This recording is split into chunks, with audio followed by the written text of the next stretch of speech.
I had chased after Willow for 7 years and been married to her for 5. Yet, on the very night her first love returned to the country, she asked me for a divorce. She thought I would break down in tears and beg her to stay.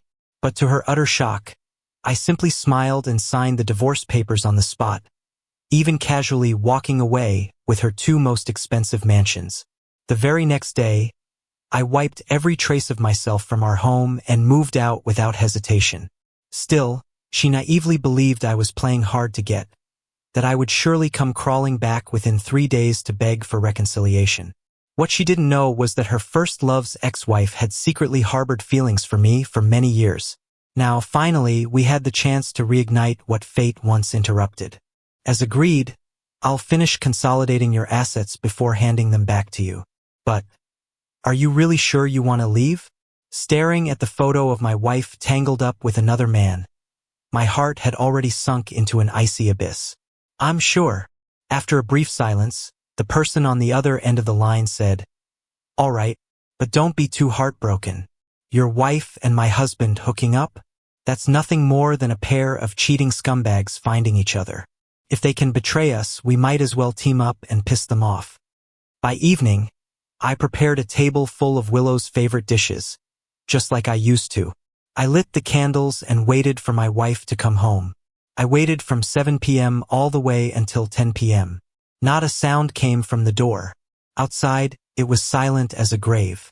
I checked my phone, hovered my finger over her contact, then sighed and scrolled down to call the security office at her company instead. Is President Lou still working overtime? I didn't want to disturb her, so I ordered some late-night snacks. Could you help me deliver them? The security guard, recognizing my voice, respectfully replied, "President Wong. President Lou left 2 hours ago. She probably had a social engagement." I forced myself to respond casually, "All right, thanks for letting me know." The rest of the night, I kept my eyes glued to my phone, but no messages came from Willow. In the past, she would always tell me if she had a dinner party. Tonight was different, probably because the person she was with mattered more than usual.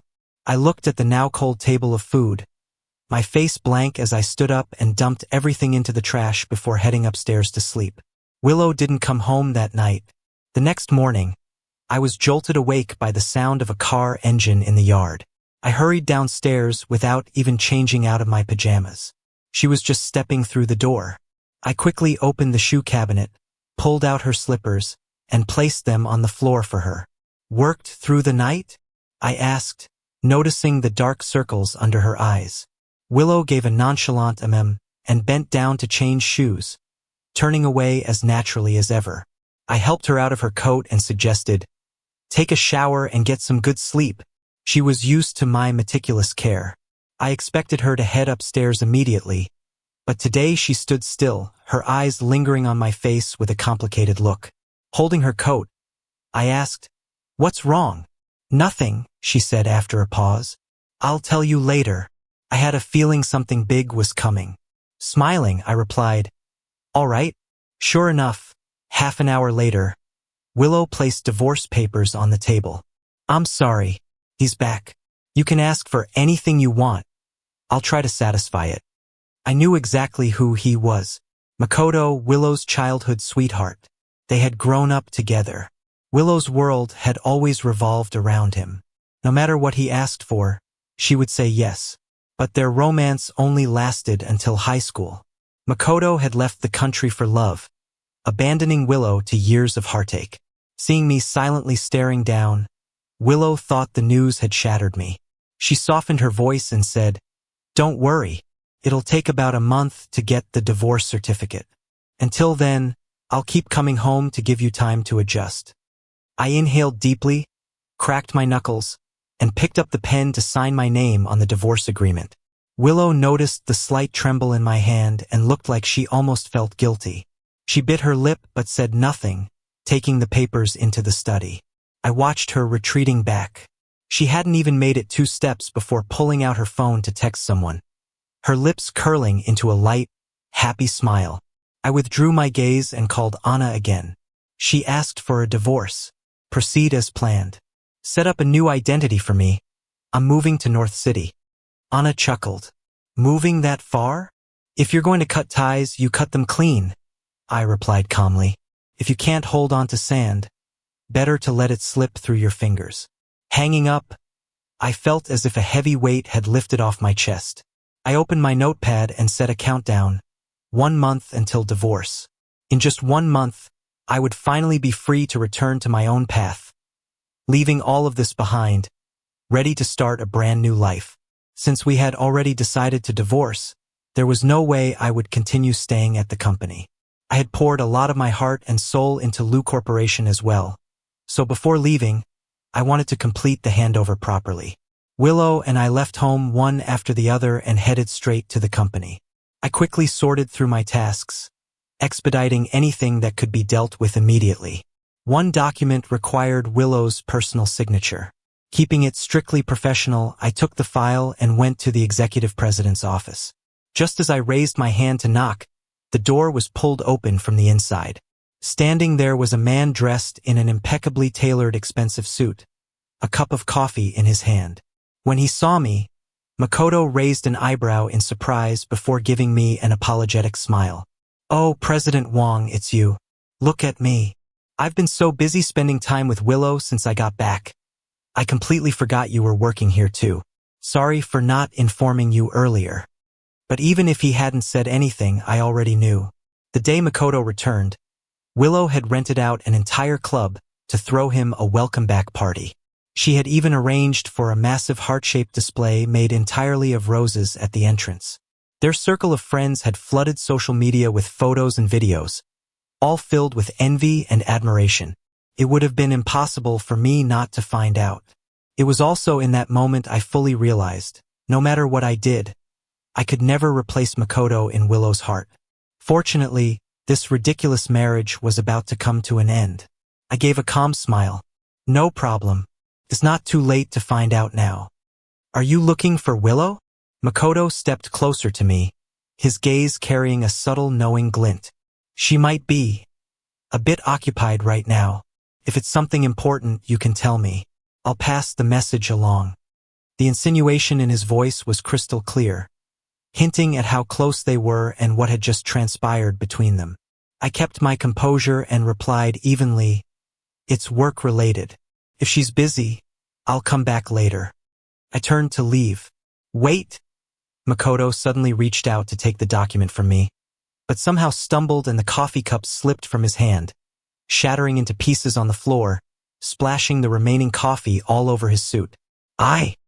He frowned deeply, looking at his stained clothes, his expression a tangled mess of anger and confusion. "If you're upset, you could have just said so. I've always considered you a friend. I was just trying to invite you to lunch. How could you?" Before he could finish, a figure rushed out from the office. Willow stepped out, her face darkening as she saw the mess on Makoto. She glared at me and snapped coldly, "If you have a problem, take it out on me. Why target Makoto?" Target him? She didn't even bother asking what had happened, just immediately made that judgment. Looking into her sharp, accusing eyes, I felt a sharp pain deep in my chest. But it didn't matter anymore. It was all about to end. I answered calmly. It was Mr. Ito's own clumsiness. "Yes, Willow." Makoto quickly grabbed Willow's hand as if afraid she would argue with me and said softly, "It was my own fault. Don't blame President Wong." But his words only made Willow's glare towards me grow darker. "Don't make me waste the last bit of goodwill I have left for you," she said coldly. "Get out of here. Go back to wherever you came from. Come find me again only after you've figured things out." With that, she pulled Makoto into the office, slammed the door shut, and locked it from the inside. I stood there for a while, feeling a bitter chuckle rise up in my throat. Figure things out before you come back to see me. I had already figured it out. Whatever lingering feelings I had for Willow were completely gone. Looking down at the documents in my hands, I sighed.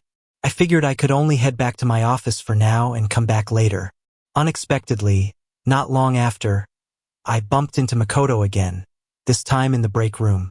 He had already changed into another suit, a custom-made one with no visible labels, neat and luxurious. As if nothing had happened, Makoto casually greeted me. President Wong, no assistant with you? Making your own coffee? I gave a simple and casually tossed the conversation back at him. Is Mr. Ito an assistant now? Seems like you never run out of coffee to make. You! Makoto froze, caught off guard, struggling for a response. By the time he finally gathered his thoughts, I cut him off flatly. Mr. Ito, there's no need to put on a show in front of me. I just want to say you don't need to target me. I'm not your enemy. I figured Willow must have told him about the divorce right away. Makoto was momentarily stunned, then gave a half-smile. I never saw you as an enemy. He leaned in slightly, his voice low and disdainful. A man like you with no family background, orphaned young. You're lucky you even survived. You and Willow aren't from the same world. Take the suit I'm wearing for instance. I don't even have to say anything. She knows exactly what to custom order for me. Each one costs tens of thousands. Compared to that, the stuff you're wearing. He sneered. To her, it's no different from trash. Not just the clothes, you too. She was only with you out of a fleeting sense of novelty. You were never anything real. His mocking tone was sharp and deliberate. I had no strong feelings about luxury goods. His words didn't particularly disturb me, but being insulted to my face, I had no reason to just swallow it. I looked steadily at Makoto for a moment, then said, So, you were just a fleeting novelty for Anna too? Makoto was stunned, speechless. I smiled and continued, No wonder Mr. Ito empathizes with me so well. You! Makoto's face flushed and paled alternately. In the end, he could only mutter, I'm nothing like you, before grabbing his coffee and walking away stiffly. Still, I had a feeling he might start resenting me even more after this. I couldn't help feeling a little annoyed at myself. Why bother getting into a war of words with someone so irrelevant? I grew up in a wealthy household too. But when I was 15, disaster struck. Both my parents committed suicide, leaving me completely alone in the world. That was when Anna appeared. If it weren't for Anna sending help my way back then, I might not have survived. So later, when Anna came to me asking for help, I never refused. In order to pursue Willow, I handed over my business to Anna to manage. Even before graduating, I willingly joined Sue Corporation, starting as an ordinary employee. I just didn't expect this chase to last 7 years. In the beginning, Willow had been completely repulsed by me. But I was persistent, thoughtful to the smallest details. I didn't manage to move Willow's heart. Instead, I moved my own. I truly fell in love with her. Finally, on the day Makoto left for overseas, Willow got drunk. She blocked me at the door of the private lounge, her breath hot and tempting. George, since you like me so much, stay with me forever. That night, we crossed the line for the first time. Anna later warned me, George, don't play with fire unless you're ready to get burned. But I was full of confidence, believing I could make Willow's heart turn away from Makoto. That was the bet Anna and I had made. Looking back now, not only had I lost completely. And I accepted it. I didn't know when Makoto left the company. At 3 p.m., just as I was about to start a department meeting, Willow stormed into my office. George, I told you I would try to compensate you. Why do you keep provoking Makoto? At once I knew. Mr. Ito must have gone running to her to complain. I asked calmly, What did he say? Willow hesitated. What? I said. I repeated. What did Mr. Ito tell you? I didn't have time to argue. I was busy with the meeting. No matter what he said, I decided to take the blame to save time. You can apologize to him on my behalf. Tell him if he ever sees me again, he should go the other way. Willow had never seen me like this before. She thought I was still angry over the divorce and had given up all pretense. She grabbed my arm as I was about to leave, her gaze complicated as it settled on my face. George, I know I've wronged you, but can you not be like this? Be like what? I asked. You. Willow frowned deeply, struggling to speak. Finally, she said heavily, The divorce process is already underway. Even if you disagree, it's too late. Don't waste your energy doing meaningless things. I really wanted to tell her I didn't refuse the divorce, nor would it ever be too late. At this point, I even wish time could move faster so I could leave this mess behind as soon as possible. But Willow didn't give me the chance. After throwing her harsh words at me, she hurried off to comfort the one who truly held her heart. I welcomed the peace and threw myself into work instead. For several days straight, I left early and returned late, sleeping in the guest room at night. I didn't cross paths with Willow at all, nor did I bother to check if she was even coming home. Finally, after clearing up all my pending tasks, I submitted my resignation to Human Resources. Lisa from HR looked troubled. President Wong, about this. Shouldn't President Liu sign it? Another signature. I thought back to that previous document. It was ultimately signed by Willow's assistant, Luis. But this time, since it was a resignation letter, Willow would probably sign it without hesitation. After some thought, I decided to do the same thing again. When I handed the resignation letter to Luis, he couldn't hide his shock. Even though President Liu now had Mr. Ito by her side, I was still technically her legitimate husband. Are you really resigning, President Wong? Luis's expression showed not just sympathy but genuine regret for losing a valued colleague.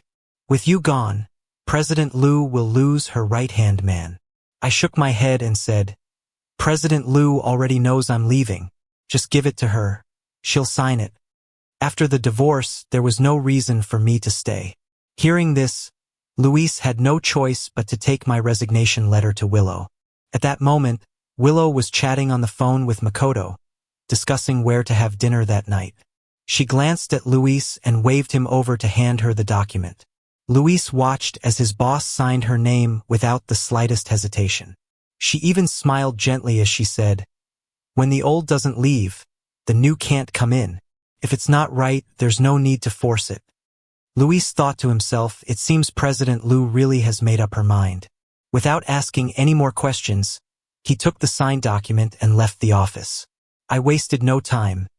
After submitting my resignation to HR and finishing all the handover procedures, I carried my box of personal belongings and walked out of the building.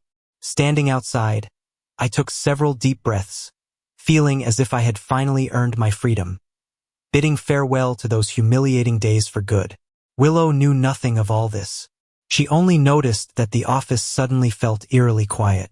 The man who used to show up every now and then, bringing her little treats and checking on her well-being, had completely disappeared these past few days. I used to treat myself like her personal nutritionist. During breaks, I would brew health teas or prepare fruit bowls. Knowing Willow had a sensitive stomach, I would even bake soft bread in the break room sometimes. That afternoon, after having spicy hot pot with Makoto, Willow's stomach started burning painfully. She suddenly craved the snow fungus soup I used to make. She picked up the phone and called the internal line, asking Luis to come over. Where's the gentleman? She asked. Luis paused, confused. President Wong. Left this morning, didn't he? Before he could finish, Willow rubbed her temples and said, Forget it. Just tell him I'll have dinner with him tonight.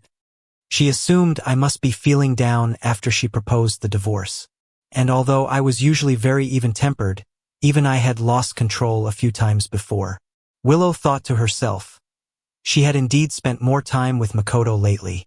Since she had promised to live out this last month peacefully, it was only right to comfort me a little. But seeing her confused look, Luis finally couldn't hold back and said, President Liu, President Wong has completed all his handover work.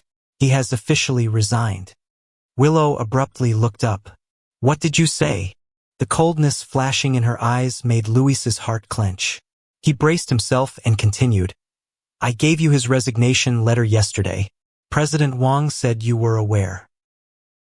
His voice grew smaller and smaller, but Willow stopped listening altogether.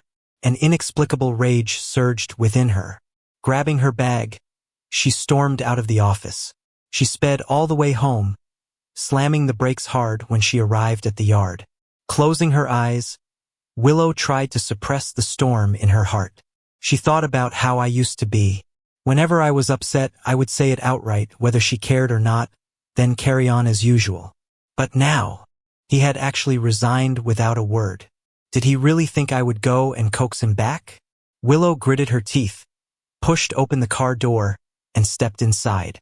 But the scene she encountered made all her anger vanish in an instant, only to be replaced by a surge of blood rushing to her head. "What are you doing?" she blurted out. I hadn't expected her to come back at this time. Glancing up at her, I casually handed the photo album in my hands to the stunned housekeeper next to me. "Go ahead and keep sorting," I said. "I'll have a few words with President Liu." Willow frowned as she stared at the mess all over the floor. Scattered everywhere were the gifts she had given me over the years, or the matching couples items we had bought together on random outings. There had been a time when Willow indulged me in these things, not knowing Makoto would come back. Matching laptops, shoes, hats, suitcases. I was like an ordinary young lover, loving those silly little couple things. But after bringing them home, Willow had never once used any of them. She preferred the old items she was used to, like her ancient laptop, a high school graduation gift from Makoto, still kept in perfect condition. Not using them didn't mean she didn't want them. Looking at the chaos before her, Willow's mind flooded with memories. Her voice turned cold.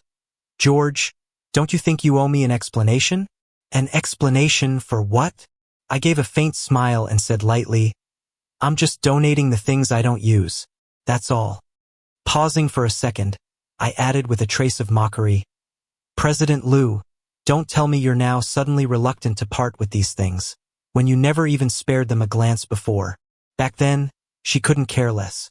Now she wanted to pretend to be sentimental. Suddenly, I thought of that notebook she kept using, the one Makoto had given her. 10 years had passed, and she still preserved it so carefully. Love or indifference, the difference couldn't be clearer. Willow stiffened, a heavy anger trapped in her chest. After a long silence, her voice came out low and cold. "Then what about the resignation?" "We agreed, George, even if Makoto said a few things, he wasn't angry at you. Was it really necessary to make a scene over something so trivial?" She actually thought I was making a scene? I couldn't help but find it a little ridiculous. Looking directly into Willow's eyes, I said one word at a time. "This has nothing to do with Makoto. We're already divorced. I don't care what you do with him, and I don't want to have anything to do with you anymore." "Willow, just as you wished. I will never love you again." It was rare to see such a nearly blank expression on Willow's face. Perhaps it was because she had never heard me say that I didn't love her. She couldn't accept it for a moment. Her thin lips trembled slightly. She opened her mouth, but no words came out. After a long while, her expression finally turned ugly. "George, there's no need for you to say such meaningless things. Makoto won't bother you. I've already said that I'll stay with you for this month, giving you time to slowly move on. Why are you lying to yourself?" She still didn't believe it. I actually laughed. "Fine then, I'll move out. Once I've packed my things, you can even let Makoto move in. I really don't care." Willow stared at me for a while as if trying to determine whether I was telling the truth. After a moment, she bit her lip, her lowered eyes revealing a trace of concealed conflict, something even she didn't notice herself. "There's no need. Makoto doesn't want to interfere between us. You don't have to keep testing me with words like this. Once I've made up my mind, I won't change it. In my heart, there's only room for Makoto. Instead of wasting time with pointless things, you might as well think about what else you want. Financially, I can compensate you as much as possible." Looking at her cold, somber expression, I found myself speechless for a moment. I wondered just how much I must have loved her before to have made her believe I would never leave. Willow didn't wait for me to say more. After finishing her words, she turned and left. I guessed she must be going to find Makoto again. But it didn't matter anymore. In fact, what Willow said just now reminded me. Since this woman was so generous, it would be rude not to take advantage. After all, who would ever complain about having too much money? Donating it was also an option. That very afternoon, I selected 2 villas from among Willow's many properties, both worth over 100 million yuan. I directly authorized the lawyer to prepare the transfer documents and had them handed over to Luis for Willow's signature. Willow swiftly signed and pressed her fingerprint on the documents. After capping the pen, she lifted her gaze to Luis and asked, "Did he say anything else?" Luis froze. "No, nothing else." Apparently, she thought there was no other way. Willow let out a faint sarcastic laugh, thinking to herself, probably read some toxic motivational quotes online again. Whatever, he's in a bad mood. Let him be. If he makes any more demands later, just agree to them directly. Still, George had really gone a bit overboard this time. I should leave him hanging for a while longer. Otherwise, with more than 20 days left, who knows what other nonsense he might stir up. Luis observed his boss's expression, wanting to say something but stopping himself. He really wanted to tell her. President Wang doesn't look like he's in a bad mood at all. In fact, he seems positively glowing. But then he thought better of it. After all, this was a matter between husband and wife. As an outsider, it wasn't his place to speak. Luis respectfully responded, then took the signed documents and brought them to me. I immediately listed the 2 villas with a real estate agency, instructing them to sell as quickly as possible. The price didn't matter. The only requirement was full payment upfront and a swift transaction. Even at the worst, those 2 villas would fetch at least 1 billion yuan. That evening, I received a WeChat message from Willow. She said she wouldn't be coming back for the next 2 days. She hoped I could calm down, not trap myself in a dead-end mindset, and that we could part on good terms. Maybe even stay friends. I stared at that message for 2 seconds before laughing softly. How had I never noticed before just how narcissistic this woman was? Out of sight, out of mind. I hid the conversation and continued packing. After living in this house for 5 years, there was just too much junk. I carefully sorted the important items into boxes, planning to throw away everything else. If I was going to end things, I would end them cleanly. I wasn't planning to leave a single trace behind. Willow didn't come home for 2 days. I was even calmer than I had expected. What I once thought would be unbearable heartache turned out to be nothing at all. Early that morning, just after I had torn off the calendar page from the desk, I suddenly received a call from Luis. Luis said he couldn't reach Willow, but there was an important contract at the company that needed signing urgently. The partner was pressing hard. He had no choice but to contact me. I paused. "What about Makoto? Have you asked him?" "I have. Mr. Ito also doesn't know where President Liu is." I thought for a moment and decided to go over myself. Although the bond between Willow and me was broken, the company still carried my blood, sweat, and tears. Moreover, the project Luis mentioned had originally been my responsibility. I quickly drove to the company. The entrance to Liu Group's office building was right at a large intersection with traffic flowing heavily. Glancing at the rearview mirror, I flicked on my left turn signal. Just as I was turning the steering wheel, a sedan suddenly sped toward me, slamming into my car head-on. The massive impact deployed the airbags instantly. I felt like a kite whose string had snapped, my mind swelling with dizziness. I could only watch helplessly as the car spun out of control and smashed violently into the median strip. The other car wasn't in good shape either. Thick smoke billowed out, obscuring everything inside. I shook my head weakly and felt wetness on my face. When I wiped it, my hand came away covered in blood. Before I could react, a familiar figure rushed into my view. My heart clenched painfully. I instinctively tried to open the door and get out. But just as my hand touched the door handle, I saw her, the woman I once loved, running straight toward the other car. Her face was filled with panic and anxiety I had never seen before. "Makoto, Makoto." She opened the door nervously and tenderly, checking the person inside. Turned out, it was Makoto. My hand slipped down from the door. My chest heaved uncontrollably, overwhelmed with turmoil. I even forgot about the pain. In my vision, there was only her face full of frantic worry. Security guards rushed over to help and carried Makoto out of the car. "Makoto, I'm sorry. It's all my fault. I shouldn't have gone drinking without telling you," she choked, her voice trembling. "It's my fault. Please don't sleep. I'll take you to the hospital right away. What about the car? Luis caught up from behind and said anxiously, President Liu, we need to wait for the traffic police to determine fault. Determine what? Willow roared. Go get the car. She then turned her cold gaze in my direction and spat out chillingly, Whoever dared to hurt Makoto, I'll make them pay the price. Through the haze of smoke, I clearly saw the violent rage and killing intent in her eyes. I once thought Willow simply didn't love me anymore, but at least she must have loved me once.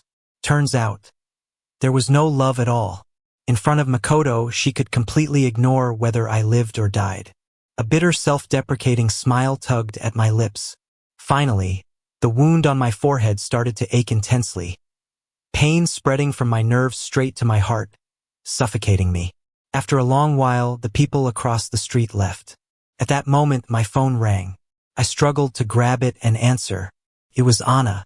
As soon as I spoke, my eyes turned bloodshot and my voice came out hoarse and low. I had a car accident. Can you call an ambulance for me? Anna was stunned for a second before waving at her assistant and putting the call on speakerphone. Tell me your location, she said calmly. I'll send someone immediately. I forced myself to stay conscious and described my location and condition. Her assistant immediately went to make the arrangements.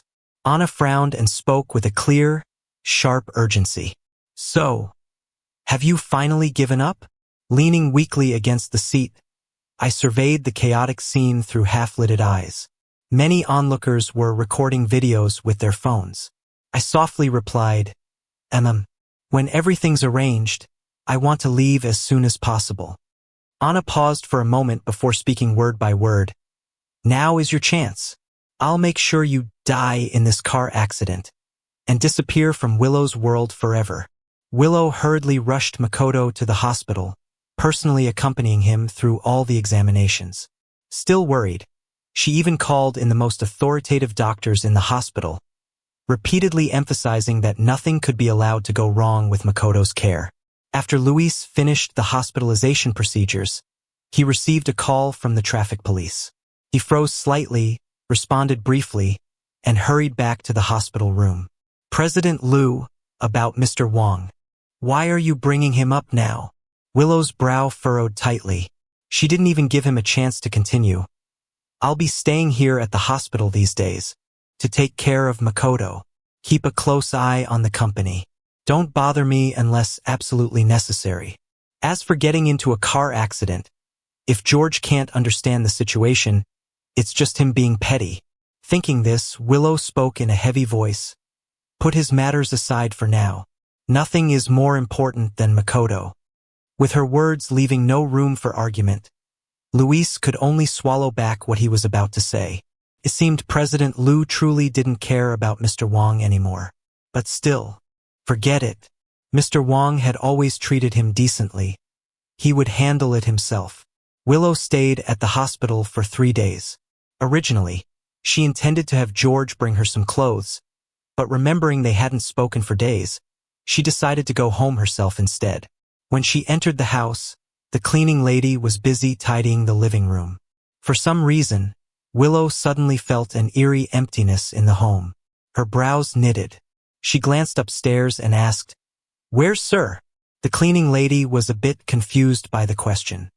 "Sir, I don't know, President Wang. I've come by these past 2 days, but no one has been home." "Not back." Willow's face grew cold. Thinking for a moment, she guessed George must have found out she was at the hospital with Makoto and was throwing a tantrum again. He really didn't understand, did he? Since they were divorced, separation was inevitable. She only stayed with him for a month out of past affection as a married couple. Did he really think she would have a change of heart? Willow pulled out her phone and called me. "Sorry, the number you dialed has been turned off." Heh, even turned off his phone. A wave of unexplainable frustration surged in her chest. Willow threw her purse on the sofa and strode upstairs. The hallway on the second floor used to be lined with lush green plants, orchids, succulents, even the delicate and rare lily of the valley. All of them carefully collected by me over the years. Now all the shelves were empty, not even a single leaf left. Willow's breathing tightened. An ominous feeling grew stronger. She rushed forward and pushed open the master bedroom door. The curtains were open, and sunlight poured in. But the wind blowing through made the room feel even more barren, quiet, and deserted. Everything was gone. The room was a mess. The closets once filled with suits, shirts, and ties were now completely empty. For a long moment, Willow's heavy breathing was the only sound, but it couldn't dispel the burning anger in her eyes. She clenched her fingers, checking every spot carefully. The wardrobe, no clothes. The bathroom, only one lone toothbrush remained. Even the drawer where spare razors were kept, empty. For a second, Willow wondered if she was dreaming. In this dream, everything related to me had completely vanished. She squeezed her eyes shut hard, then opened them again. Nothing changed. That man. He just left without saying a word. Where did he go? By what right? Willow's eyes turned red, fury surging up to nearly scorch her rational mind. Impossible. On the surface, she looked indifferent, but inside, she loved him desperately. Just a few days ago, she had been racking her brain trying to win him back. How could he just disappear without a trace? He must be playing some trick again, waiting for her to go looking for him. Those 2 villas, weren't they the best proof? Willow forced herself to calm down slightly and headed back downstairs. You really haven't seen Sir even once? She questioned the cleaning lady sharply, nearly scaring her. The cleaning lady looked at Willow's bloodshot eyes and stammered, "And no, just a few days ago some people came to collect things. They said they were retrieving Sir's final belongings." At the time, she hadn't heard clearly. Seeing that they knew the password to the villa, she thought they were sent by Sir and didn't ask questions. Willow sneered coldly. Final belongings? Good for you, George. Getting even more dramatic. She bit her lip and immediately called Luis, shouting into the phone, "Get over here now." 20 minutes later, Luis rushed into the courtyard. "President Lou, where is George?" Willow's gaze was heavy and cold, her voice like icy blades. "I remember you said at the hospital that he contacted you." Luis hadn't expected that Willow called him over so urgently because of Mr. Wong. He froze briefly and answered, "It wasn't Mr. Wong who contacted me." "Then who?" Willow bit her teeth hard, her sharp eyes boring into Luis. "Don't think I don't know you and he have always been close behind my back." "What? Now you're covering for him?" No wonder Luis had been disappearing frequently these past few days. Turns out George had called him away. "Luis." Willow's voice dropped dangerously low. "Don't forget who you work for. Tell me right now where he went, what he asked you to hide. If you can't explain clearly, pack your things and get out." Luis grew more confused by the second. Wasn't it President Lou herself who said not to bother her about Mr. Wong's matters? He pondered for a long moment before finally realizing.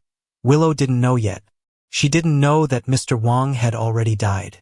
Luis's expression turned complicated, and after a long silence, he spoke with difficulty. "President Lou. The call that day was from the traffic police.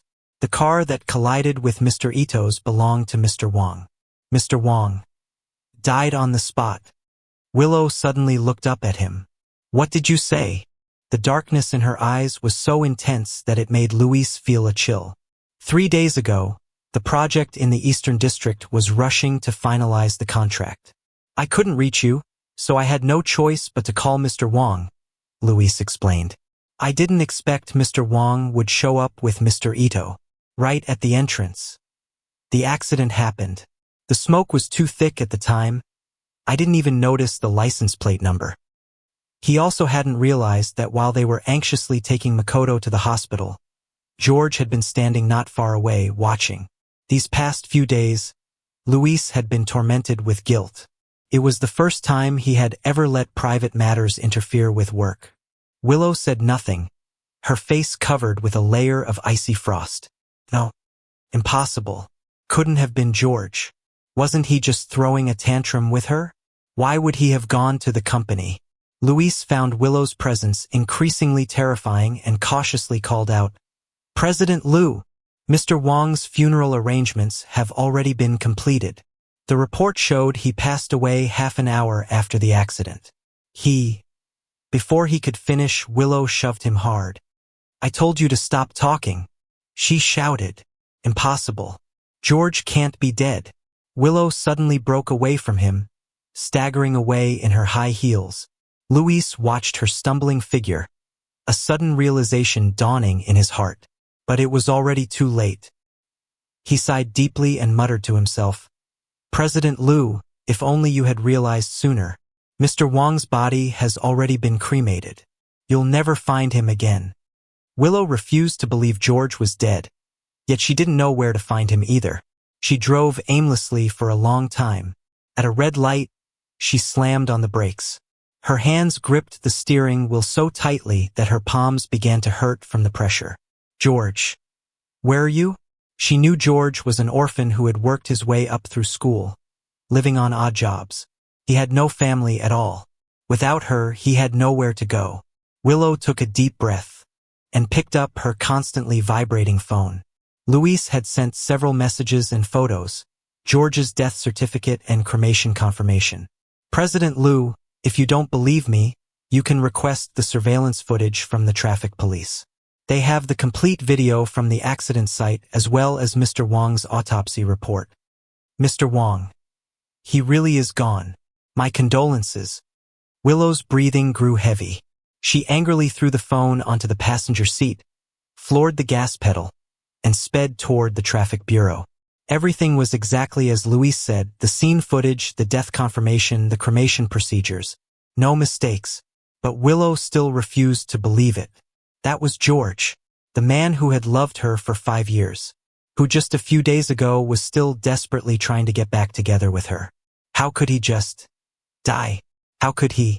A massive wave of panic suddenly swept over Willow like someone had gouged out a hole in her heart, leaving it hollow and bottomless. As she sat dazed in the empty living room, her phone rang. "Miss Liu, Mr. Ito has been experiencing severe headaches. Painkillers haven't helped. Can you come over?" Willow's eyes flickered. Only then did she remember Makoto. She pulled herself together and drove back to the hospital. Makoto's face was pale, and when he saw Willow appear at the door, his expression became even weaker. "Willow, why the sudden headache?" she asked. Willow walked over and sat at the edge of the bed.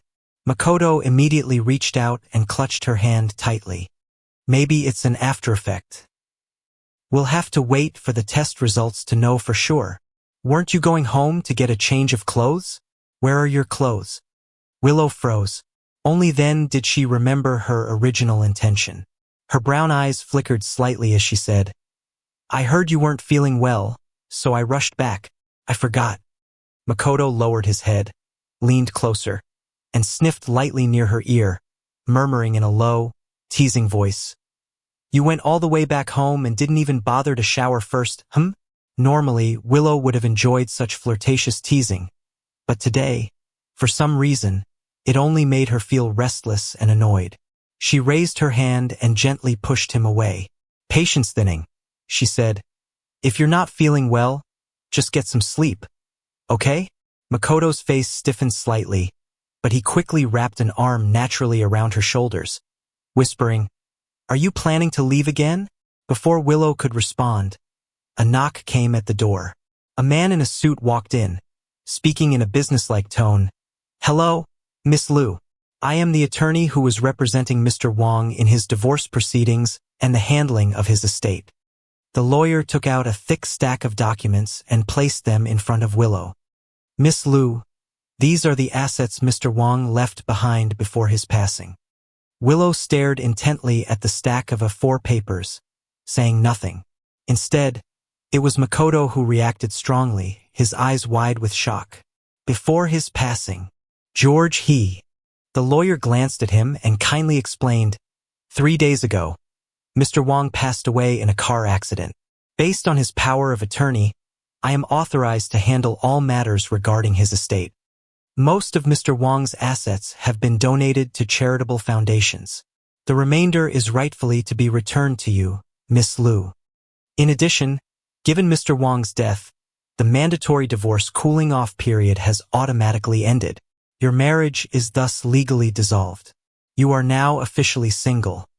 After delivering this information, the lawyer politely nodded. If you have no other questions, I will take my leave. Willow remained silent, like a soulless shell. Willow. Makoto pressed his lips together, his voice soft and comforting. Since it's already happened, don't be too sad. George wouldn't want to see you like this. The woman still didn't move. Her naturally drooping hand had unknowingly clenched into a tight fist, her knuckles turning white. Makoto looked at the side of her face, his mind swirling. So she had already divorced that man. Then why hadn't she told him? Was it because deep down she was still clinging to hope, hoping for a reconciliation? Makoto stared at Willow, feeling a complex mix of emotions, yet oddly also a faint satisfaction. What good are fantasies? What good is regret? George was dead. He had died 3 days ago in that car crash. Makoto's lips curled into a brief, fleeting smirk. He thought Willow's despair was just temporary, that she was simply still in shock over George's death. After all, though Willow had shared 5 years of marriage with George, Makoto believed she had real feelings for him, not George. However, reality soon made Makoto want to grit his teeth in frustration. Even though Willow stayed at the hospital with him, she grew increasingly quiet and detached. She would often sit there, staring blankly in one direction for long periods. She didn't bother with her makeup anymore, losing the polished, elegant appearance she once had. Makoto couldn't take it anymore. Forcing a smile, he said, "Willow, I'll be discharged tomorrow. Why don't you freshen up a bit and let's go have a nice meal together? I'm seriously about to puke from eating hospital food every day."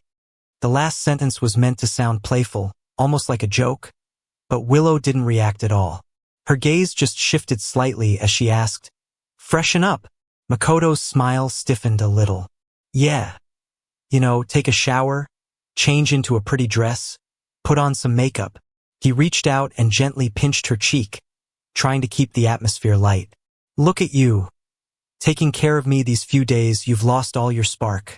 Can't you bring back my elegant beauty?" Willow pulled his hand away without much thought. What she blurted out next seemed almost like an instinctive reflex. "In the past, all my clothes were prepared by George. He had a great eye for matching outfits, picking clothes, jewelry, even fragrances. Everything he chose smelled wonderful. For the past 5 years, Willow had been used to George's care, from everyday meals to major company projects. That man had become so much a part of her life that he was like air, invisible yet everywhere. But now, he was dead, and before dying, he hadn't even left her a single word.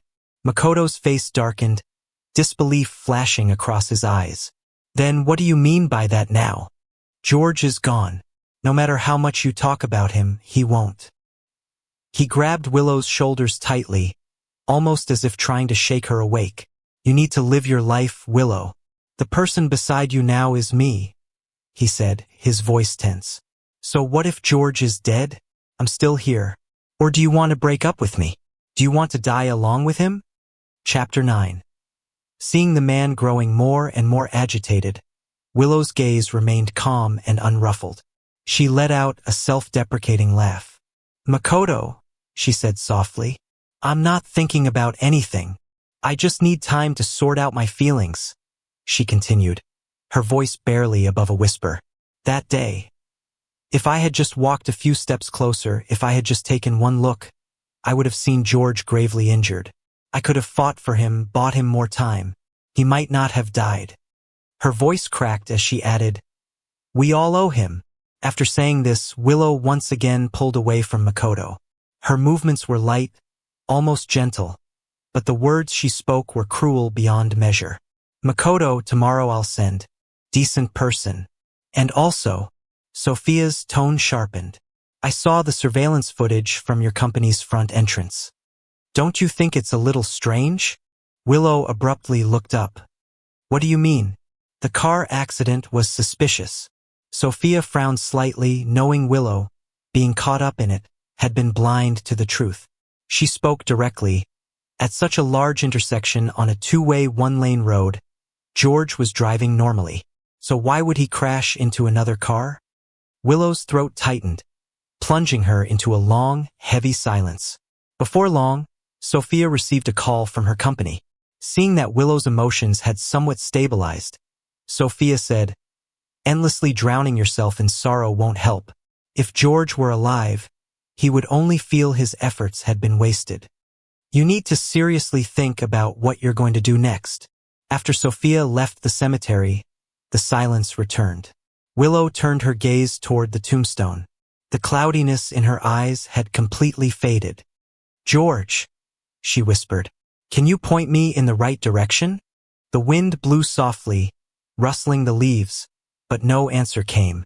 Less than 10 seconds later, footsteps approached from a distance, growing steadily nearer. Willow's heart began pounding uncontrollably, a strange sense of anticipation rising in her chest. It took her a while before she stiffly turned her head. Makoto was standing there, clearly seeing the flash of hope that lit up in her eyes, and then quickly extinguished. Makoto's breathing grew uneven, but he composed himself as best he could and walked toward her. "I heard from Luis that you might be here," he said. Willow withdrew her gaze. "I told you to rest well, didn't I?" To be honest, she didn't know how to face Makoto right now.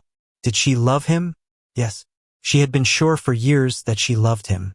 But after George's death, everything she had thought so clear suddenly blurred. Even she couldn't tell anymore who it was she truly loved. Makoto placed the bouquet he brought in front of George's tombstone and said gently, "I never really looked at him properly before. Today I realized George was actually quite handsome."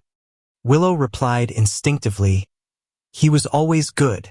Makoto's face paled, and he clumsily changed the subject. "Willow, you must have been here for a long time, right? Maybe you should go back now." Seeing her puzzled look, he smiled and added, "It's cold here. What if you catch a cold?" Willow only then noticed that Makoto was wearing very little. She frowned and said, "Why are you dressed so lightly? You just got out of the hospital. You should be more careful." Because of her concern, Makoto's heart swelled with joy. "I'm worried about you too," he said. "Let's go back together, okay?" Willow originally wanted to send him away, but seeing his worn-out face, she couldn't bring herself to say it. "All right," she agreed. "Let's go back together." Once they were in the car, Willow recalled what Sophia had said earlier and casually asked, "Makoto, do you still remember what happened during the car accident?" She remembered clearly. Makoto had lost control of the wheel after someone sideswiped him, causing him to veer into oncoming traffic. Makoto froze, not expecting her to bring this up. I was too panicked. I don't remember anything clearly. Why do you ask?" Willow turned her head, and seeing his flustered expression, couldn't help but laugh. She reached out and poked his cheek. "Relax," she said. "I was just asking. If you don't remember, it's fine." Anyway, the traffic police had retained surveillance footage. She could always get a copy later and study it slowly. Makoto watched her thoughtful expression and felt a wave of unease deep inside. Are you suspecting that someone deliberately targeted George?" "Just a suspicion," Willow said quietly. "Sophia pointed it out to me earlier. That road is wide, and there's never been an accident there before. But that day, there was a chain collision involving several cars. George died, and you were seriously injured, but everyone else walked away without a scratch. Thinking about it carefully, it's worth questioning." Makoto let out a soft, nervous laugh. In the flickering sunlight, his expression was hard to make out. He said, "I doubt it. Who would bother doing something so thankless?"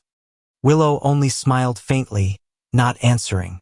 She didn't want to burden him with conspiracy theories. Besides, nothing had been confirmed yet. There was no need to say too much. For the rest of the drive, neither of them spoke again. Willow dropped Makoto off at his place. "Get some good rest. If anything comes up, call me. Focus on getting better, all right?" Makoto nodded. "And where are you going?" "I'm heading to the traffic police station," Willow replied. She turned her head to look at him, holding his gaze seriously for a long moment. "Makoto," she said, "once I get to the bottom of this, we'll be together properly." Makoto lowered his head, his long bangs hiding the look in his eyes. He said in a low voice, "Drive safe. Get some rest. Good night."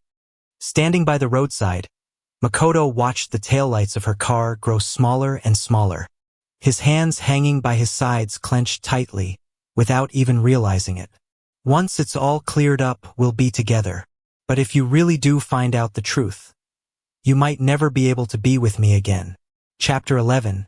Willow carefully reviewed all the available video footage again, including the cameras at the company building entrance and the ones at the shops across the street. But the current problem was that the van that hit Makoto was a vehicle with fake license plates. After the accident, the driver immediately fled the scene upon realizing the situation and has not been found since. After hearing her concerns, the traffic police officer's expression immediately became serious. "Miss Liu, please rest assured, we will immediately transfer the case to the Criminal Investigation Department and have them get to the bottom of this as soon as possible." "All right. Thank you for your hard work." Dragging her exhausted body home, Willow found that night had already fallen. The dimly lit villa was completely silent, eerily quiet. It was only then that she belatedly realized. Ever since she mentioned divorce, George had thoroughly removed all traces of himself from her life. Whether at home or at the company, she could no longer find anything related to him. Willow, like a puppet that had lost its soul, stood in the middle of the living room and, finally breaking down under the eerie silence, squatted down, covering her face as she crumbled completely. Days went by, and in the blink of an eye, half a year had passed. The person responsible for the accident was eventually caught, but it turned out he was merely the owner of an abandoned car factory. The reason he fled the scene was simply because he was driving a car with fake plates. Although there was now a conclusion, it wasn't the one Willow had hoped for. Makoto comforted her. "Isn't this a good thing? Would you really have preferred if something more had been uncovered? This car accident was just an accident. The driver has paid the price he was supposed to. Willow, let's move forward together. Okay?" Over the past 6 months, Willow would still show concern for him and occasionally have meals with him, but she never clearly defined their relationship, which was driving Makoto almost crazy. If he had known things would end up like this, then what was the point of everything he had done after returning to the country? Willow pinched her forehead and said in a low voice, "Makoto, you should go home first. I want some time alone." Makoto had no choice but to leave reluctantly. But in his heart, he had already made a firm decision. There would be an important gala in 2 days. Willow had already promised to attend it with him. When the time came, he would make sure she officially acknowledged him publicly as her fiancé. The gala was hosted by the Chan Corporation, and the guest list was exclusive, consisting only of the wealthy and powerful, covering nearly the entire upper class of City A. Makoto had long since dressed up and was now waiting for the driver to pick up Willow and bring her over. At 7 o'clock in the evening, the doorbell rang. His eyebrows lifted slightly as he walked over to open the door. Standing outside was Luis. Makoto's expression shifted slightly. "Where's President Liu?" "Mr. Ito, President Liu had to meet with President Chan first to discuss a project. She asked me to pick you up." "I see." Makoto smiled lightly. "All right, let's go." On the surface, he appeared understanding, but inwardly he was quite unhappy. What could be so urgent that she had to go first? Couldn't she have swung by to pick him up? "Willow, have you really changed?" While Makoto was lost in his tangled thoughts, Willow had already arrived at the venue. The Liu Corporation and the Chan Corporation were about to collaborate on a major project. She had come early today specifically to discuss the project details with David. A waiter led her to the second-floor lounge and politely said, "President Liu, President Chan is inside." Willow nodded and knocked on the door before entering. David, upon seeing her, warmly greeted her. "Finally, you're here. I was just about to call you." "Sorry, there was a bit of traffic." "No worries. Come in, have a seat." Both of them were straightforward people. After a few pleasantries, they quickly got down to business, discussing all the potential issues that might arise with the project. David smiled and said, "I've never had any doubts about working with President Liu, but this time I've also invited a friend to join us. I hope you don't mind." Willow replied, "Of course not. Any friend of President Chan's is welcome." "I knew you'd be fine with it." David clapped his hands happily, clearly in a great mood. "Rest assured, she has been a leading figure in the industry abroad. Took me a lot of effort to convince her to come back. I'll introduce you two later." "All right, I look forward to it." After finishing their important discussion, Willow glanced at her watch. The time was about right. "President Chan, I'll head downstairs now. See you later." As she left the lounge, she pulled out her phone, preparing to call Makoto. Her gaze inadvertently swept past a corner ahead, and in that instant, Willow's pupils dilated sharply. Her eyes filled with disbelief. Chapter 12. Over the past half-year, Willow had dreamed of that person every single day. So even if it was just a fleeting glimpse, she could still recognize him immediately. In the brief moment she stood stunned, the man had already disappeared. Without caring about anything else, Willow lifted her feet and chased after him. Even though it had only been a short while and the distance wasn't far, it was as if the man had vanished into thin air. Willow stood at the end of the corridor, looking left and right, not knowing which direction to go. Her breathing quickened, and her chest heaved violently. "George, I know it's you. Come out. Come out. Let's talk things through face to face. I beg you, come out." The long and empty corridor echoed back her tearful voice, but no one answered. A server downstairs, hearing the noise, hurried up and was startled at the sight of Willow's disheveled appearance. He asked with concern, "Miss, do you need any help?" Willow gave him a glance. "Did you see a man in a white suit? About 6'1", very handsome, very distinguished." The server froze for a second. "Downstairs."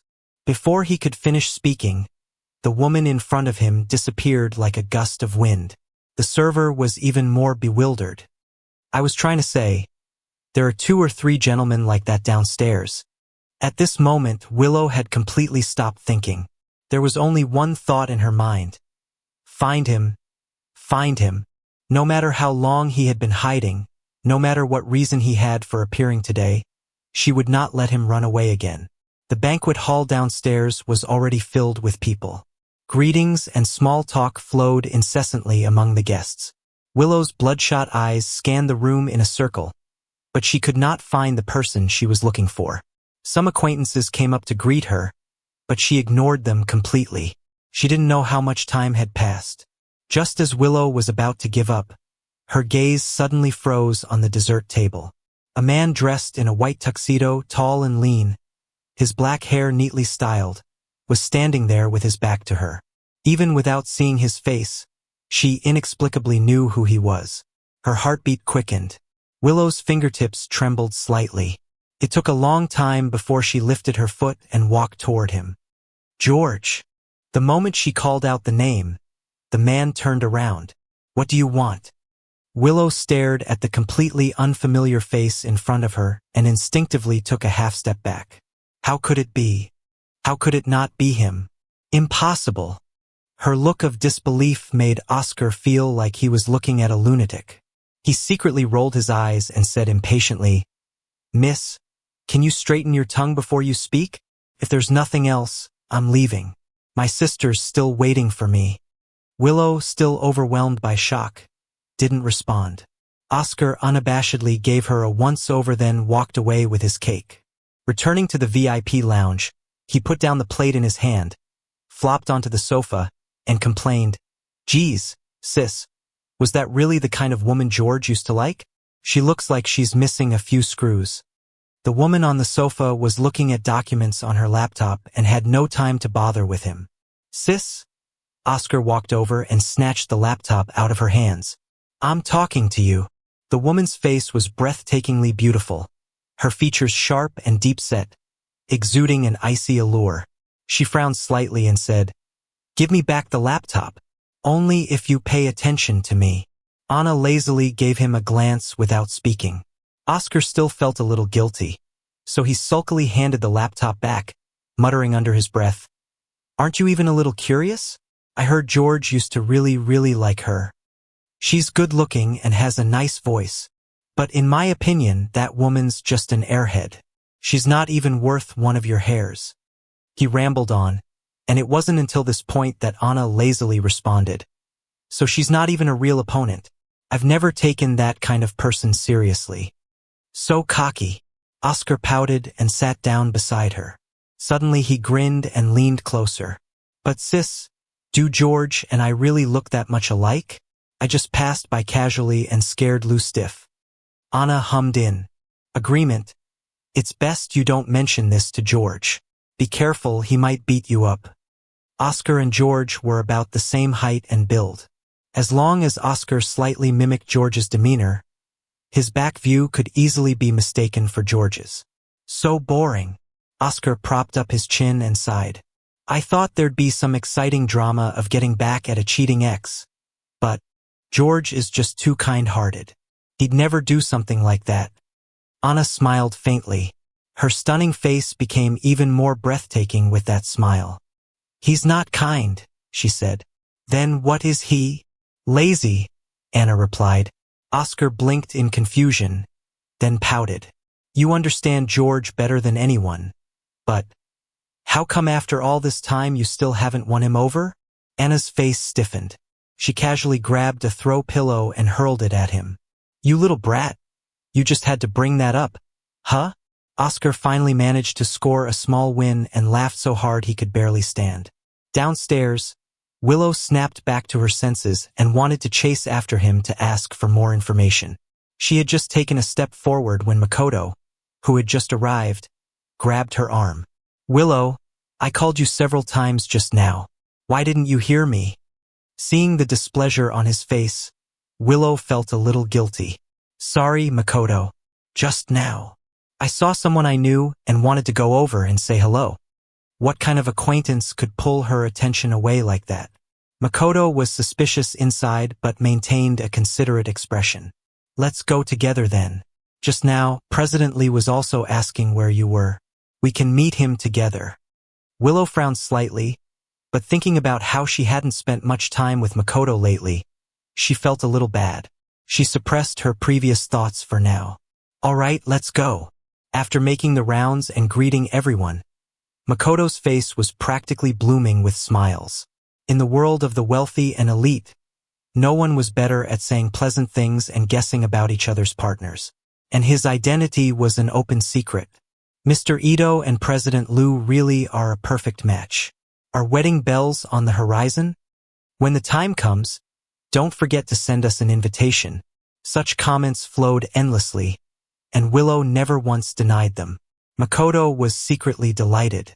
Just then, the host of the event, David, came out holding a glass of wine. After making rounds of pleasant speeches to the crowd, he walked straight toward Willow. "Willow, I've been looking all over for you. Remember I said I wanted to introduce you to a friend?" Willow smiled. "Shouldn't I wait until President Chan is done being busy?" David laughed heartily. "Come on. She's right over there." No one objected, so Makoto, still holding Willow's arm, went along with her. He was still feeling smug inside when he saw a familiar figure, and his smile completely disappeared. David didn't notice anything amiss and continued enthusiastically with the introduction. "This is the industry leader I told you about, Anna. Anna has been a top figure in smart AI technology overseas. Her company has secured countless patents. Whether in unmanned aerial vehicles or derivative technologies, they're basically leading the industry. If it weren't for some old connections, and me begging her countless times, she wouldn't have come back to get involved with our little businesses." Anna raised her eyebrows slightly and said modestly, "President Chan, you flatter me. It's my honor to be able to work with you." "Miss Sue is becoming more and more humble," David laughed. "We're all friends here. No need for such formalities." Willow said nothing, her burning gaze fixed on the woman opposite her. She had never expected that the friend David mentioned would turn out to be Anna. Why had she suddenly returned? Could it be? Willow shifted her gaze slightly, catching the man next to her in the corner of her eye. His face was pale, full of disbelief. Makoto gripped her hand tightly, so hard that he seemed to have forgotten her existence altogether. At that moment, David also sensed something was off. His eyes flicked between the few of them, and he asked, "Anna, President Liu. Wait, do you know each other?" Anna looked at the two across from her with a half-smile and said languidly, "President Liu and I were schoolmates. We're not particularly close, but we do know each other. As for Mr. Ito," her smile widened a bit more. "We used to be quite good friends for a while." David was no fool. Hearing this, he immediately understood everything. "In that case, I'll leave you old friends to catch up."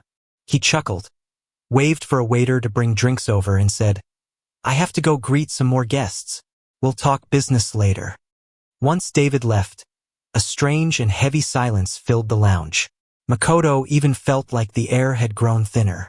Unable to bear it any longer, he lifted his head and stared at the woman in front of him. Through gritted teeth, he asked, "Why are you here?" Anna remained languid and calm. "If Mr. Ito can be here, why can't I? You're supposed to be in the United States. You said you would never come back.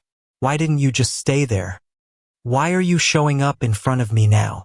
As Makoto spoke, his eyes turned red. He thought of all those days in the past and how this woman had once rejected him so decisively. She said she didn't love him, and just like that, she didn't. And now, without a word, she was back. Did she really think he would shamelessly throw himself at her again? Makoto was filled with resentment. Yet he had no idea that in Anna's eyes, his appearance was only puzzling and a little ridiculous. "Mr. Ito, could it be that you've misunderstood something?" Anna said casually, "I came back purely for business. If it weren't for running into you here today, I wouldn't even have known you were in Cydia." Anna curled her lips into a smile, playing the role of a flirtatious heiress with effortless mastery. "Besides, you're standing next to someone else right now. Isn't it a little rude to rush over and declare your lingering feelings for me?" It was only then that Makoto realized. He was still holding Willow's hand, his face flushed pale and then dark again. His heart trembled slightly, and he murmured, "Willow." Willow, however, showed no major reaction. Her deep brown eyes were unreadable. No one could tell what she was thinking. She patted Makoto's hand reassuringly, then raised her gaze to Anna and said, "I didn't expect Miss Sue to be Mr. Ito's friend, but in a way that makes things easier. At least we won't have to waste extra words, don't you think?" Anna spread her hands in a playful manner and said with interest, "Since President Liu has said so, of course. As for the past." Willow narrowed her eyes slightly and said in a low voice, "It's already over. There's no need for Miss Sue to make things difficult for Makoto." "Make things difficult?" Anna chuckled, her deep gaze resting on Makoto for a moment. That glance stabbed into Makoto's eyes like a needle, making his chest tighten uncontrollably. What exactly was Anna trying to do? However, his worry was unnecessary. Anna said nothing more and quickly shifted the conversation back to the business project.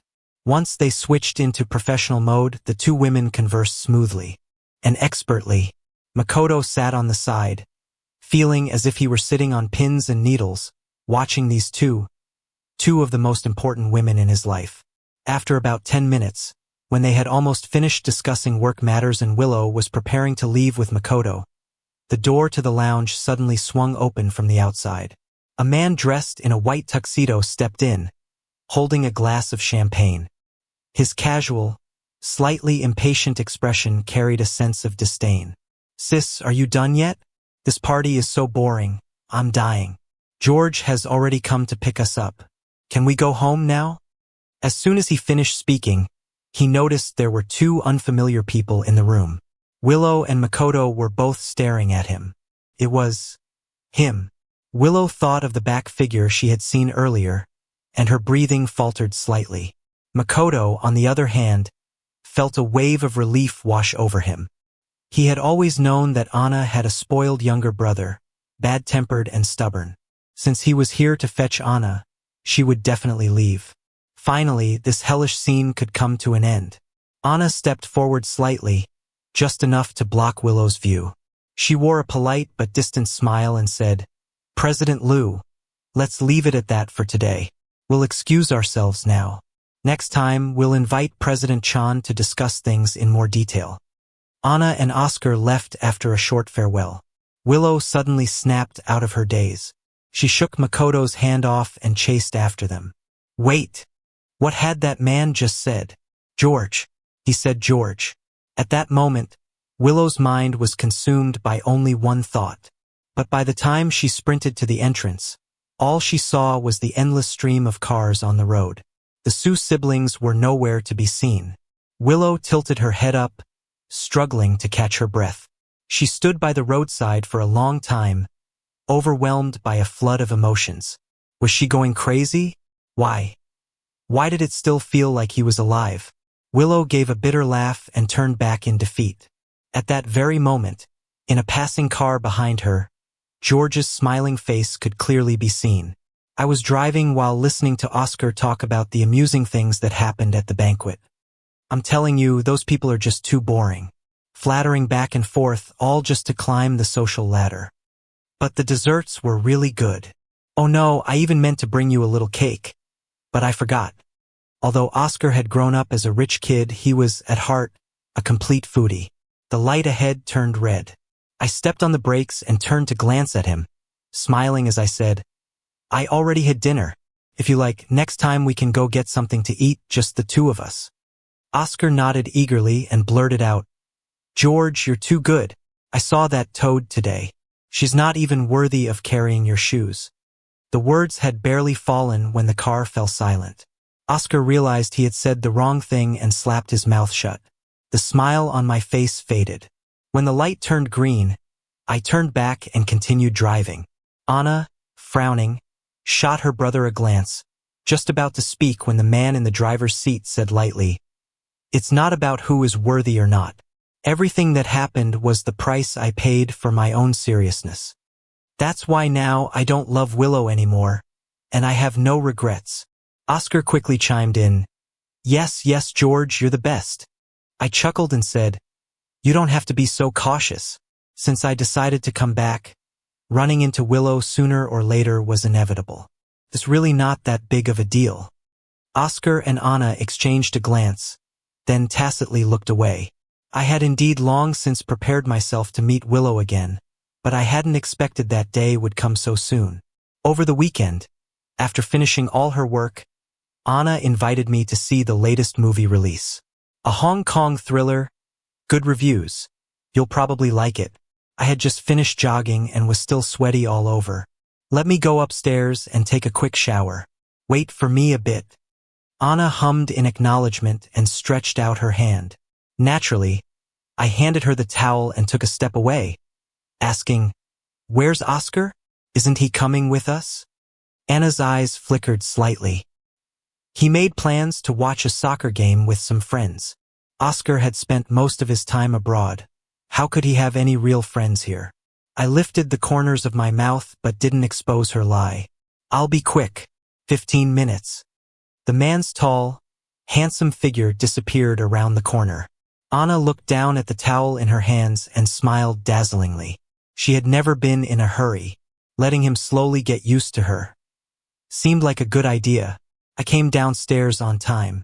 To my surprise, the woman downstairs had also changed outfits, and coincidentally, her inner layer matched the color of my jacket.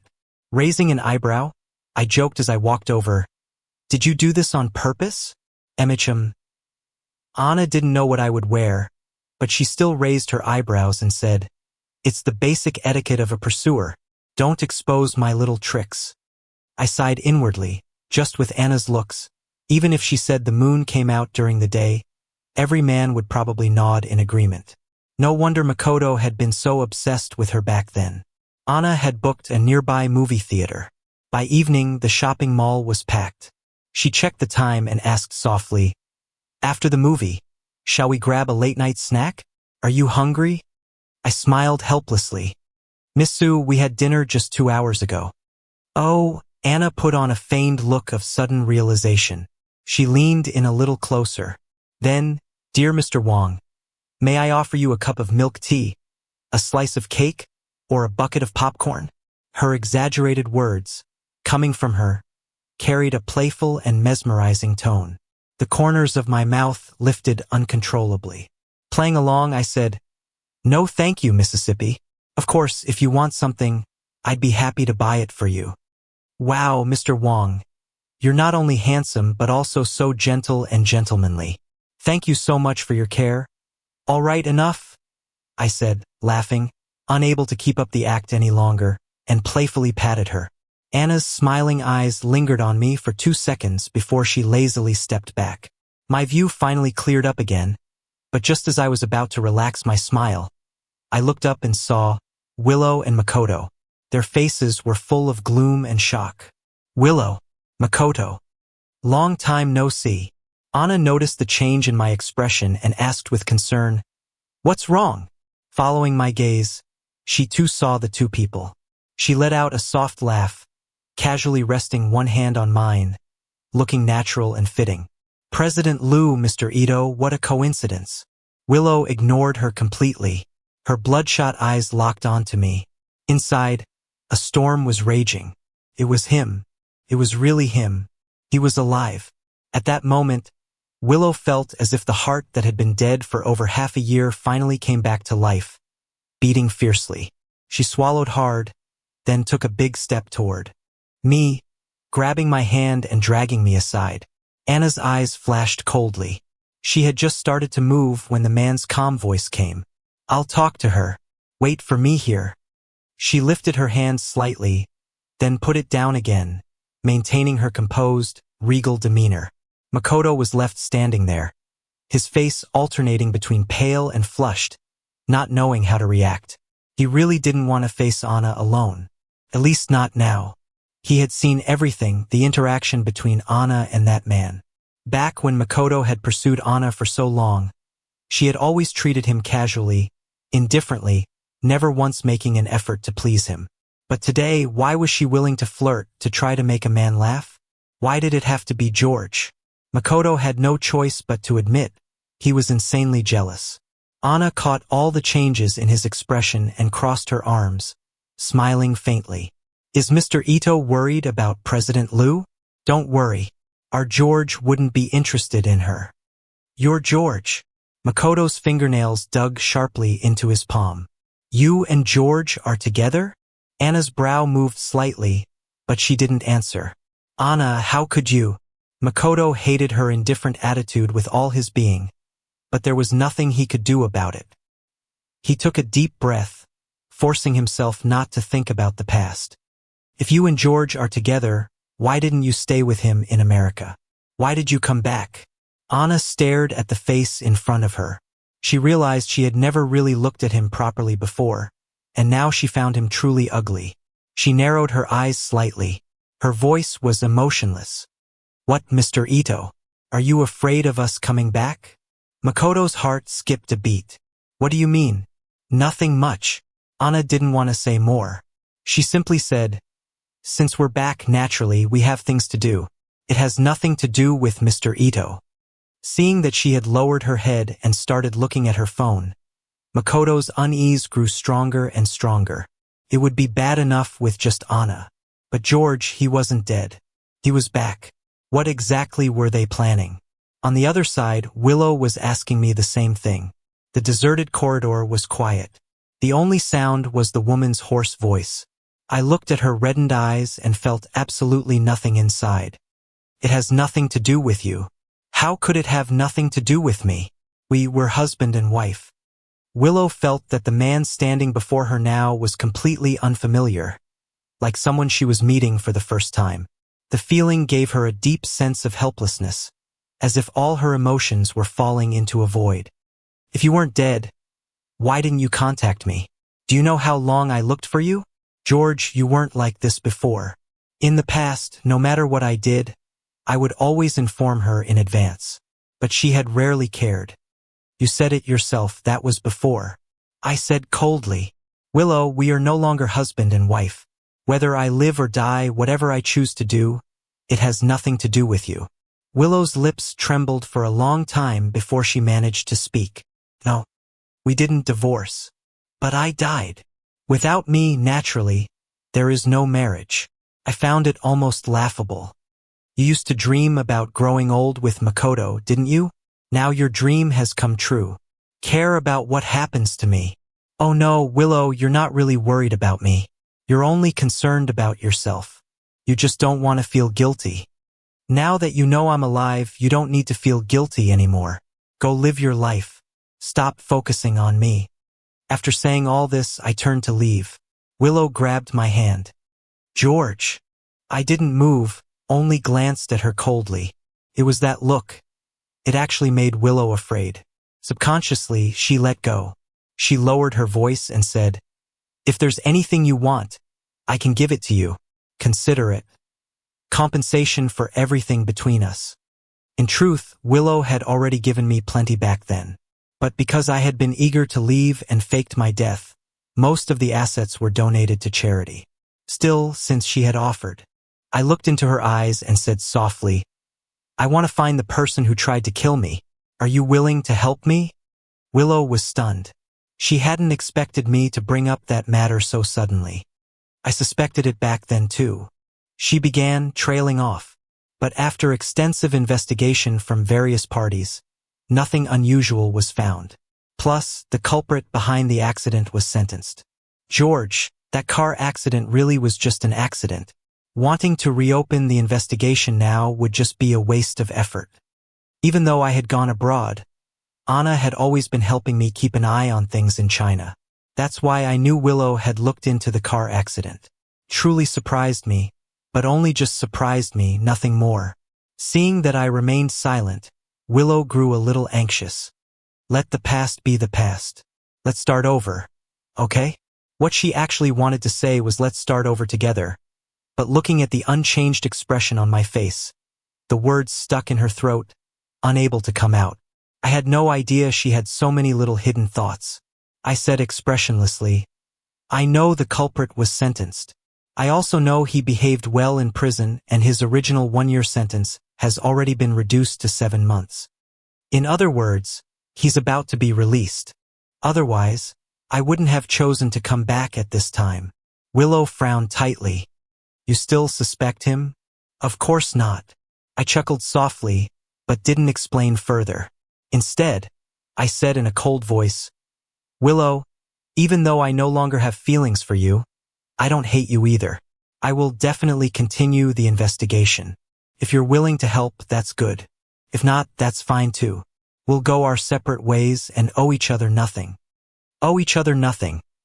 Those words stabbed deep into Willow's heart like a knife. She clenched her hands tightly. "I'll help you. Whatever you want to investigate, I'll help." There was nothing more to say after that. I left through the fire escape without even glancing at Makoto and said directly to Anna, "Let's go inside. The movie's about to start." Anna's eyes softened. Okay. The two of us walked side by side, our figures harmonious and perfectly matched, like a couple meant to be. Makoto watched as we walked into the theater, his fists nearly crushing from the force of his grip. After picking up our movie tickets, the timing was just right. Anna and I entered the theater with the crowd. Even without looking, I could feel the person beside me occasionally glancing at me, hesitating as if struggling to hold back a question. Her curiosity practically written on her face. I found it amusing and sighed. "If you want to ask something, just ask. Miss Sue. What did she say to you?" "She said she was surprised I wasn't dead and asked why. If I was alive, I didn't contact her." "And what did you say?" "I told her that things between us are over, and whether I live or die, I no longer owe her any explanation." Anna was silent for 2 seconds, a faint sigh escaping her lips. She gently poked my face and said helplessly, "Talk properly. Stop using that word so casually." I was speechless. But that's exactly what we said. And I didn't hide anything. I told her I had informed Willow of my intention to investigate the car accident.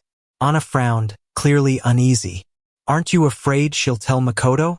Whether Makoto was involved or not, he's still a huge variable. I'm not afraid she will. I remained calm. If it really is Makoto, then once he knows we're investigating, he won't sit still. He'll take action, and when he does, he'll reveal his flaws. Wasn't it evidence we were struggling to find? Anna turned her head to look at my profile. Under the dim theater lighting, it looked exceptionally clear and alluring. This was who I truly was, seemingly indifferent to the world but actually someone who would repay both kindness and grudges doubly. She lifted the corners of her mouth slightly and said softly, "All right, since Mr. Wong is so clever, I'll focus on being your backup. You fly freely, I'll protect you." Her soft, melodic voice brushed right against my ear, making an unexpected warmth surge in my chest. Willow somehow found out where I lived and started sending things every day: flowers, cufflinks, suits, cars, you name it. She even sent a lawyer to transfer property titles to me. At first, I politely refused. Later, I realized the more I rejected her, the more enthusiastic she became, so I simply let her be. But Oscar wasn't so lucky.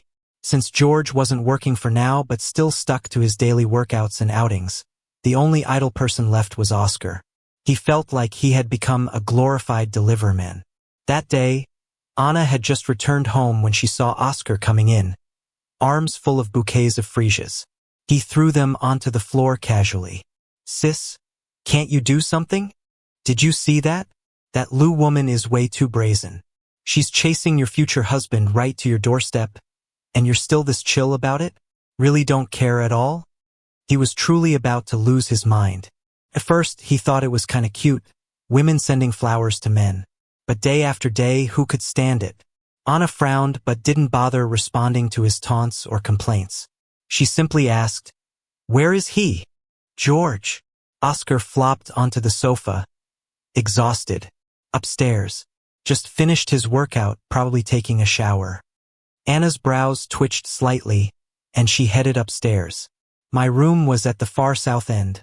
Not the master bedroom, but the view and natural light were even better.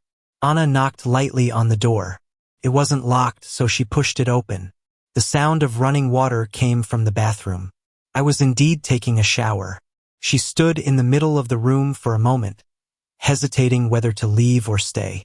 In the end, she chose to stay, sitting down casually and picking up a book from the coffee table. 1 page, 2 pages. The sound of the water made her heart beat faster. Anna took a deep breath, closed the book, and was just about to leave when the phone on the bed suddenly rang. She turned and walked over. The caller ID read, "Willow." Anna's expression darkened. She sneered coldly and picked up the phone. "George, did you like the flowers today? Are you free tonight? I found a great restaurant and wanted to invite you." "George isn't here." The cold voice instantly silenced the other end. Leaning lazily against the bed, Anna glanced toward the bathroom and said casually, "Seems like Lou Corporation is doing pretty well. President Lou is so free every day and still has money to send George all these gifts. But our storage room is about to overflow, so there's no need to send anything else." Willow's voice turned cold. "Why are you answering? Where's George?" "George is taking a shower." Silence. Anna continued lazily, "Anything else you need me to pass along, President Lou?" Click. The call ended. Anna looked at the phone screen and let out a contemptuous laugh. When I came out, I saw her smug little action and asked with a smile, "Who was that?" "Willow," Anna said, locking eyes with me to check my reaction. Seeing no signs of anger, she continued, "I told her to stop sending stuff. Oscar is fed up receiving deliveries every day."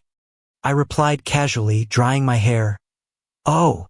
Anna put down the phone, took out the hairdryer and started blow-drying my hair. "You're not angry? Why would I be?" I was confused. "I told her long ago to stop. If she won't listen and your words work better, that's even better." Anna froze for a moment, then smiled. After finishing drying my hair, she finally got to the main topic. She told me, "The driver from back then has already been released. When do you want to meet him?" I turned my head. "The sooner, the better. Tonight." "Sure." I didn't want to waste a single minute. All the breakthroughs lay with that driver. If he was willing to talk, the mastermind would no longer be able to hide. Anna and I arrived at the abandoned car lot as night completely fell. There was a dim light behind the iron gate, making the whole scene eerie and desolate. We exchanged a glance. Anna stepped forward to knock on the door. First came the sound of barking dogs. Anna tensed, clenching her hands nervously. The next second, the man behind her took her hand and said, "Don't be afraid. I'm here." She murmured softly, "Okay." After a moment, we heard slow, shuffling footsteps from inside. The middle-aged man who opened the door wasn't tall, dressed in black. Seeing us, he instinctively froze. Just as he was about to shut the door, I moved swiftly and stopped him. "Tom, I know you committed perjury. I already have enough evidence to prove you attempted murder. If you don't cooperate today, I'll hand everything over to the police. You know you can't run forever." In this day and age, becoming a fugitive was almost impossible. Hearing this, Tom grew visibly agitated. "I don't know what you're talking about. I don't know you. Get out." Anna stared him down and said urgently, "I know you had no choice. We can help you. Tell us what you want. Do you really want to live the rest of your life under someone else's thumb?" Maybe it was that last sentence that got through to Tom. His expression wavered. Seizing the opportunity, I pushed the iron door open and walked inside. "Let's talk." Tom looked up at me, realizing he had no choice. Anna and I worked together, good cop, bad cop, coaxing and pressuring him until he finally started talking. "That guy promised me $1 million. He said with my background, no one would suspect it was anything but an accident. But then he only gave me half, 500,000. I sat in jail for 7 months, and when I got out, he kept dodging me like I was an idiot." As Tom grew more agitated, I calmly pulled out my phone, found a photo of Makoto, and held it up. "Was it him?" "Yes, it's him." Tom's gaze hardened, but when he caught Anna's emotionless stare, he immediately wilted. "I know everything now, but even if you came to me, it wouldn't have changed anything. If I hadn't done it, he would have just found someone else. Either way, he wanted you hit. Makoto didn't necessarily want you dead. At the time, he said disabling you would be enough." I laced my fingers together, tapping lightly. My slow, calm voice carried immense pressure. "I'll give you $2 million to stand up and identify Makoto. I want him in jail. But I can transfer the money to you immediately. If you're worried, we'll draft a contract and have it notarized by a lawyer. I'm a businessman. I honor my promises." Tom stood there, mouth agape, clearly hesitating. In the dim night, I stared him down. "I just want to bring the person who tried to kill me to justice. Debts should be paid by the one who owes them. I won't make you pay for someone else's sins. But I hope you'll help me." Finally, Tom nodded. When we stepped out of the abandoned lot, I said, "Makoto probably didn't mean to default on him. He just didn't expect that after I died. Willow wouldn't rush to marry him. He probably didn't have enough cash on hand." Anna gave me a look of admiration. "You're amazing." I chuckled. "Miss Sue is amazing too. Come on, let's go find him." "No need." "Why?" Anna casually pulled a recording pen out of her pocket. "This is enough. Let the police handle the rest. You don't need to waste any more time with people like that." With the evidence in hand, Makoto was soon arrested. The result was completely beyond Willow's expectations. Luis explained the situation to her in detail. "Mr. Ito's last request was to see you. The police might contact you for questioning." As soon as he finished speaking, the office phone rang. Willow's expression was slightly dazed. She took a deep breath before picking it up. "Hello, Miss Liu. We need your cooperation in an investigation. Please come in to give a statement." At 4 o'clock that afternoon, Willow appeared at the City Public Security Bureau. After the police carefully questioned her about the circumstances, they asked, "Mr. Ito would like to see you. Would you be willing?" She could refuse if she wanted. Willow's gaze deepened like the sea. She said in a low voice, "Please arrange it." She also wanted to hear what exactly that man had to say. Soon, Makoto was brought out. Even though only a day had passed, it seemed as if all his spirit had been drained away. He looked utterly haggard. The moment he saw Willow, he shouted excitedly, "Willow, I'm innocent. Tell them. Tell them I didn't do anything. It was him who wasn't careful driving. Why should I take the fall? And besides, he didn't even die, did he?" Willow frowned deeply, listening to him roar without saying a word. Makoto's emotions gradually calmed down. His eyes turned red, and tears streamed down his cheeks. "Willow, do you really not care about me at all? You're the one who ruined everything between us." The evidence was ironclad. No matter how Makoto tried to argue, he was facing inevitable imprisonment. Willow looked at him indifferently and said, "Makoto, I truly did like you back then. And now, I'm sorry." She couldn't lie to herself. Just like when she saw me again, she couldn't control the way her heart raced. Feelings fade and emerge without any logic. Makoto let out a cold laugh. "So what if you fell in love with me? Do you really think he'll get back together with you? Let me tell you, the whole time I was with you, it was all just a game. He never liked you, not even a little. You wouldn't have guessed, would you? Anna and I made a bet. The bet was whether you could truly forget about me, Willow. You think you're any different from me? We're just their playthings." Makoto had overheard this during a phone call between Anna and George. Otherwise, he wouldn't have given up on Anna so easily and turned back to Willow. That woman. From beginning to end, she only loved George. She was just too proud to say it. That's why she pretended to accept him, to provoke George.